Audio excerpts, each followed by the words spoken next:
Welcome back, everybody, to the DC New 52 review. I want to thank you personally for joining me for this episode. I'm your host, Pauly DC, and let's get right into this thing. This episode, we will discuss Frankenstein Agent of SHADE Volume 1. It was titled War of the Monsters, and the first issues, 1 to 7, were released between November 2011 to May of 2012. And were written by Jeff Lemire and illustrated by Alberto Ponticelli. The character actually goes all the way back to 1948 in DC Comics when they first got the rights to him. And I really wish series like this got more recognition throughout the New 52. It would have been a great way to introduce some cool new characters that are outside the usual realm. Just, I feel like a missed opportunity for sure. The first issue starts off a 4-part story, beginning with extremely freaky-looking monsters coming up from the aptly named Bone Lake, and this garners the attention of SHADE, aka the Superhuman Advanced Defense Executive. Sheesh, and I thought Argus, who uses superhumans as one word in their acronym, was a mouthful. Anyway, SHADE calls in their number one agent, Frankenstein, who was vacationing on Mars, of all places. Don't let Blumhouse get a hold of that idea, or else we're going to have another weird horror movie on our hands soon. A few other things are also addressed in the opening issue, like what is SHADE, where it's located, what its tech resources are, and who runs it. The mysterious leader, Father Time, who has to be resurrected, or reincarnated rather, every so often, and his new recent body is definitely a questionable one. We also meet two others that are involved with SHADE. Dr. Ray Palmer, yes, that Ray Palmer, who gets into a little chat with Frankenstein about the poets John Milton and John Keats, which I find interesting as both of them were admired by the Shelleys. And then we meet a Dr. Belroy, who has brought Isaac Asimov's book I, Robot to reality with his creation of something called the Humanids, which we will learn more about later on. Frankenstein is told about the monster invasion and how his wife, Lady Frankenstein, has gone in and has gone missing ever since, so he must go in to try to find out what's happened, and he's introduced to his new field team, the Creature Commandos, which is a definite callback to the Universal Studios monster movies. We've got Vincent Valcoro, the vampire or Dracula, Warren Griffith, the wolf or Wolfman. We've got Dr. Nina Mazursky, which is a creature from the Black Lagoon throwback, and Callus, the mummy. Frankenstein and his team quickly get into the action at Bone Lake, committing some monster-on-monster violence, which continues right into issue number 2, where the group stumbles upon an old church, where inside they find an old nun with, oh boy, a group of children ready to be sacrificed to the monsters.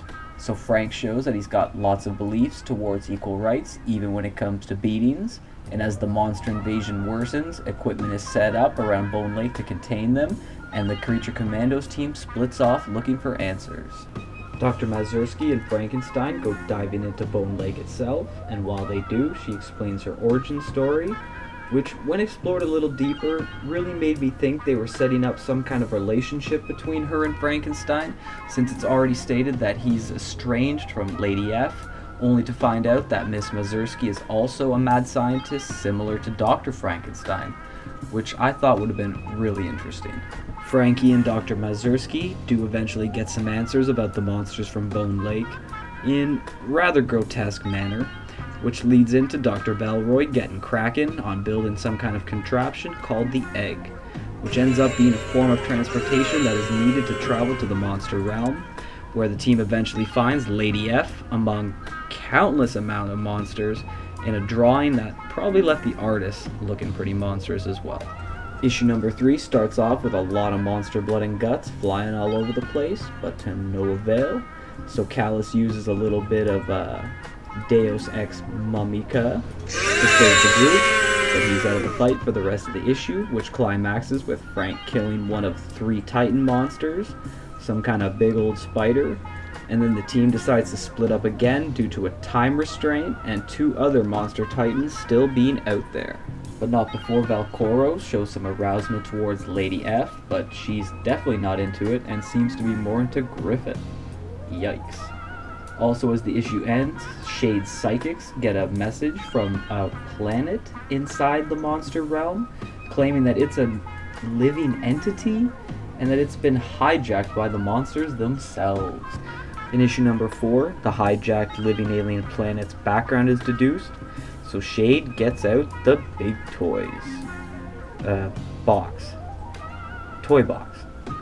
Damn, that word is not just for kids. Frank brings Dr. Mazurski along to take out an aquatic titan, and thankfully does so before she succumbs to the worst case of mother hen syndrome I've ever seen. Meanwhile, Lady F and the rest of the creature commandos use the weaponry inside the toy box, which is just absolutely insane, to take out some kind of ogre titan, and after that's done, the team has to narrowly escape from the monster realm before being trapped there forever.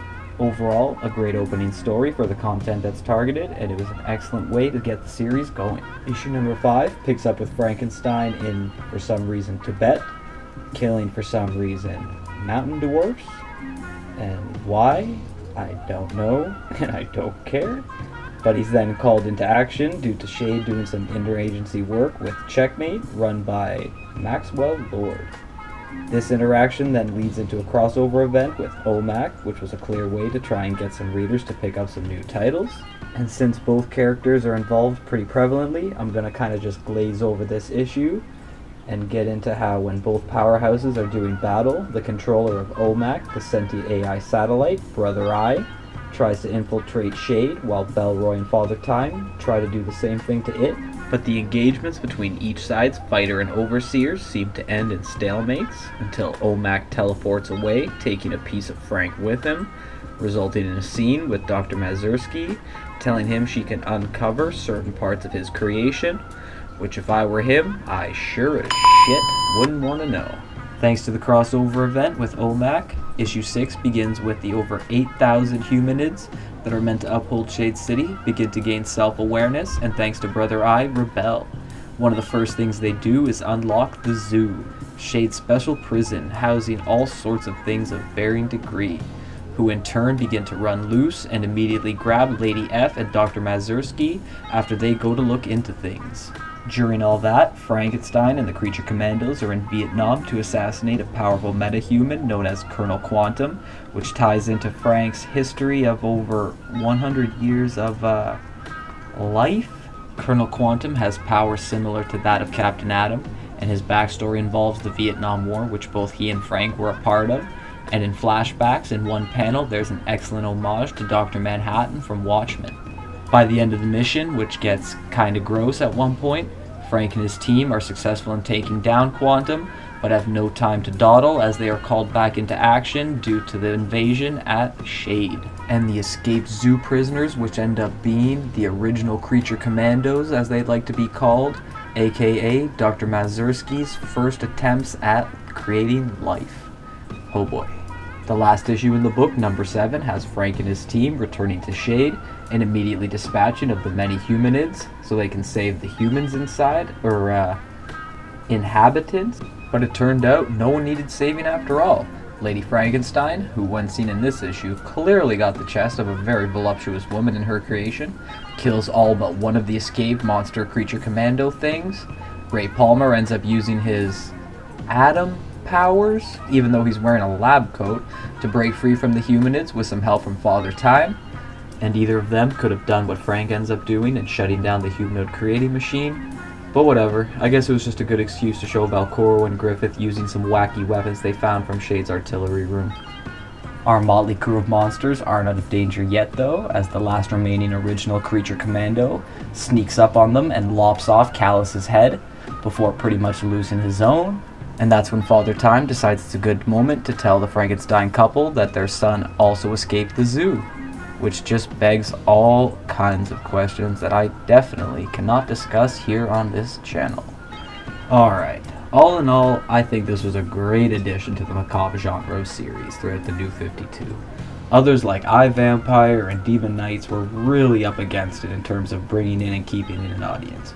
But you gotta give credit to the talent on this title to deliver a heavy consequence story while also introducing all the main players with distinct personalities, histories, and traits. Also, having Frankenstein reworked as a poem-quoting, mystical sword-swinging, steampunk pistol-shooting, Mr. T-looking badass was pretty awesome. Ray Palmer, on the other hand, not being a superhero and instead a United Nations liaison was kind of odd, but for reasons that would be seen about a year later. Meanwhile, Father Time, who, if looked up, is stated to be a supervillain, has quite the questionable design, and I thought it would have been really funny if it was stated that he had like a really deep voice, like something like a Michael Clark Duncan type of voice, which would have been kind of off-putting to the design of the character, but it's never stated, so yeah, I just thought that would have been funny. Lastly, I gotta give a shout out to Jeff Lemire, as this is the first book I'm covering that he wrote, and he was a very popular name throughout the New 52, writing titles from this to Animal Man to Justice League United to even Green Arrow. And as a Canadian myself, it's awesome to see his contributions. Even though this title was short-lived, I really think that the goings forwards of Frankenstein and other titles were thanks to him. If you've made it to the end of this video, I want to personally thank you very much for watching, and to please like, share, and subscribe, and to join us on our social media platforms to vote on upcoming titles and any fan theory discussions. And please join us next time for OMAC Volume 1.